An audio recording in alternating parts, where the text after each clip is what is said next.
वह बोला, माँ, मैं उस जालिम को खत्म करके आपको आपका असली रूप लौटाऊंगा। वह तलवार लेकर निकल पड़ा।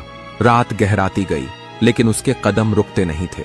जंगल के उस हिस्से में पहुंचकर उसने देखा, एक अंधेरी कुटिया में दीपक जल रहा है। भीतर वही तांत्रिक बैठा था, जिसकी आंखों में लालिमा और चेहरे पर खौफनाक हंसी थी। अरविंद ने दिल में मंत्रों का जाप शुरू किया। तांत्रिक ने उसे देखते ही मंत्र पढ़ने शुरू कर दिए। चारों ओर काली हवाएं घूमने लगीं, आकाश में कौवे चीखने लगे, मगर अरविंद डटा रहा। उसकी आवाज गूंजती रही। तांत्रिक बेचैन हो गया, उसके चेहरे पर डर उतर आया। अरविंद ने तलवार उठाई और एक ही वार में उसका सिर तन से अलग कर दिया। जैसे ही तांत्रिक का सिर गिरा, धरती कांप उठी। अचानक बल खाता सांप इंसानी रूप में बदल गया। सामने उसकी मां खड़ी थी, रानी, वैसी ही जैसी कभी राजमहल में थीं। अरविंद दौड़कर उनसे लिपट गया। दोनों मां बेटा फूट फूट कर रोए। जंगल गूंज उठा, मानो पेड़ पौधे भी उस मिलन पर खुशी मना रहे हों। अब दोनों एक साथ महल की ओर लौट रहे थे। मां का चेहरा दमक रहा था, बेटे का दिल गर्व से भर गया था। मगर उन्हें नहीं मालूम था कि महल के दरबार में जैसे ही सच सामने आएगा, कितनी बड़ी हलचल मचेगी।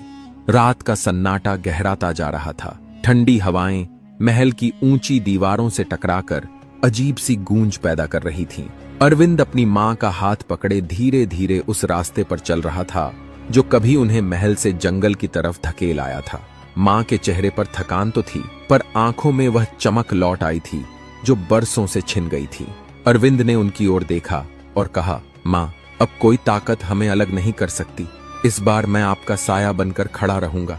मां ने बेटे के माथे पर हाथ फेरते हुए गहरी सांस ली। बेटा, सच बोलना आसान नहीं होगा। महल में वे लोग हैं जिन्होंने मुझे धोखा दिया, जिन्होंने तेरे बापू को भी भ्रमित किया। वहां कदम रखते ही हमें साजिशों का सामना करना पड़ेगा। अरविंद ने दृढ़ स्वर में कहा, मां, जब तक मेरी सांसें चल रही हैं, कोई आपका बाल भी बांका नहीं कर सकता। अब समय आ गया है कि सच सबके सामने आए। सुबह की पहली किरणों के साथ ही वे महल के फाटक पर पहुंचे। पहरेदारों ने रुकने का इशारा किया। उनके लिए यह महिला अनजान थी, लेकिन अरविंद का चेहरा देखकर वे हैरान रह गए। दरअसल अरविंद की शक्ल हूबहू राजा जैसी थी। उसी नाक नक्श, वही आंखें, वही तेज।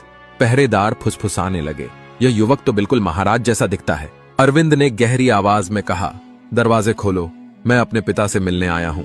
पहरेदार घबराकर किनारे हो गए। फाटक खुला और दोनों भीतर दाखिल हुए। महल के आंगन में कदम रख